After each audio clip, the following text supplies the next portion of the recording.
And I think we ought to put the federal courts in it to make sure that we get it right.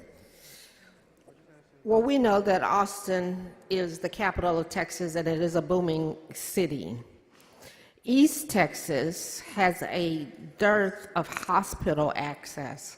Are you aware about that, that is the case in Austin, that it's not the case in Austin? Yes.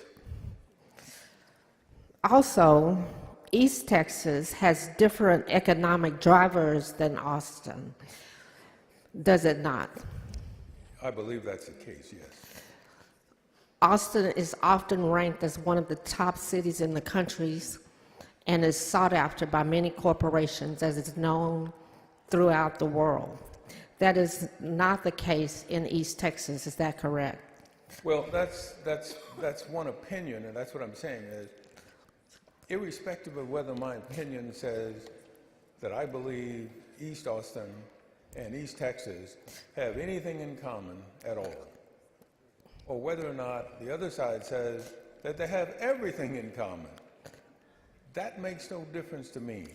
What makes a difference is having the federal court's oversight look at this and make the determination as to whether or not we are actively, not passively, but actively engaging in the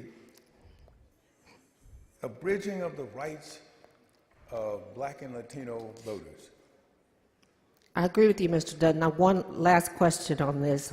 I believe that Austin and East Texas are not communities of interest, so don't you believe that East Texas should have appropriate representation in D.C.?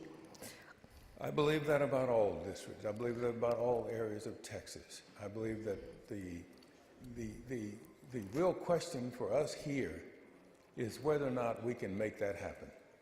And if one side feels that we have and the other side feels that we haven't, there is going to be an independent determination made, and that's going to be made by our federal courts. And what this amendment does is simply says that we're going to put the federal courts in this at the start of this bill as opposed to after the bill is passed, but we're going to say today that this map, whether it may be this or it may be that, we're going to let the federal courts in it so that when the federal court makes the decision, then that's when this bill can take effect.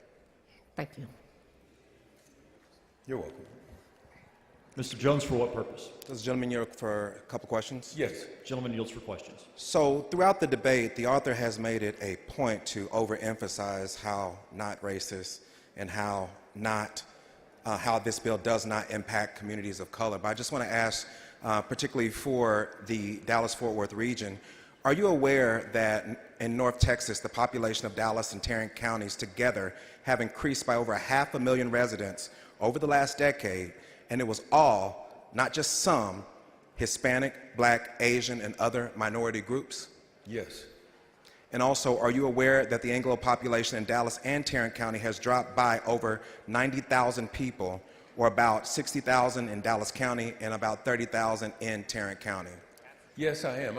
And that's the point I'm making, is that if you look through it through the eyes from which you're looking, you'll come up with one conclusion about what's going on and what needs to be done. What I believe the other side is doing is looking through another lens and suggesting that that's okay under the law.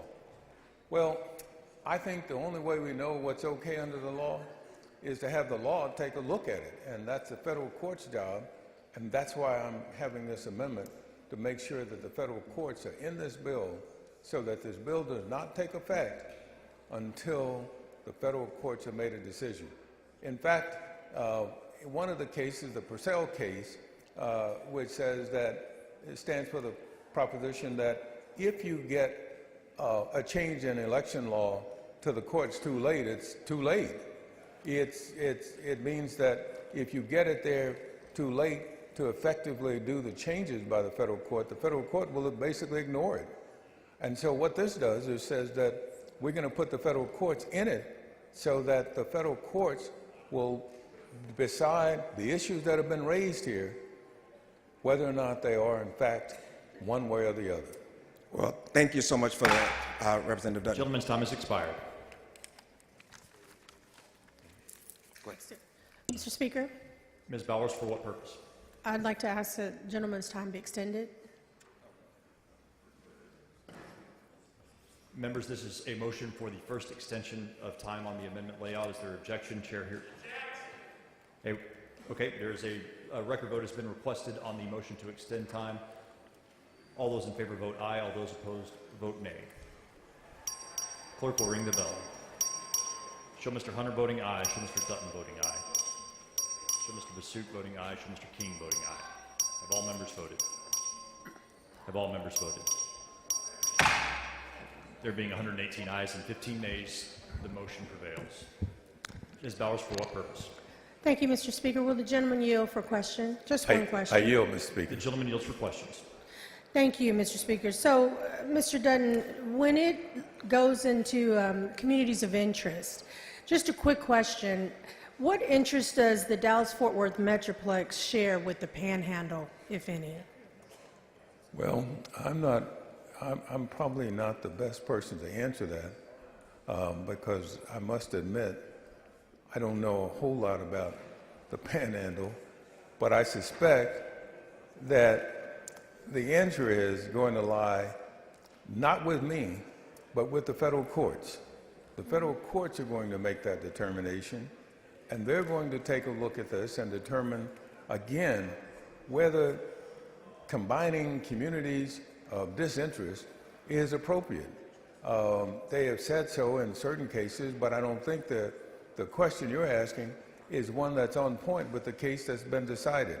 And so what I'm suggesting is that we ought to make sure that the federal courts are ingrained in this bill so that they can actually make this determination that both sides, I think, want made. Yes. Because I don't think one side is saying it's a racist map, the other side is saying, well, race didn't play a part in it. It's all political partisan. Well, you know, you could, as a lawyer, I suspect that depending on who paid me, I could probably argue either side. But the point is that we need an independent accountability for this bill, and that's the only way we're going to get it is through the federal courts.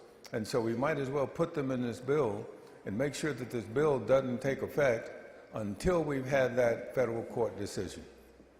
And that's what this amendment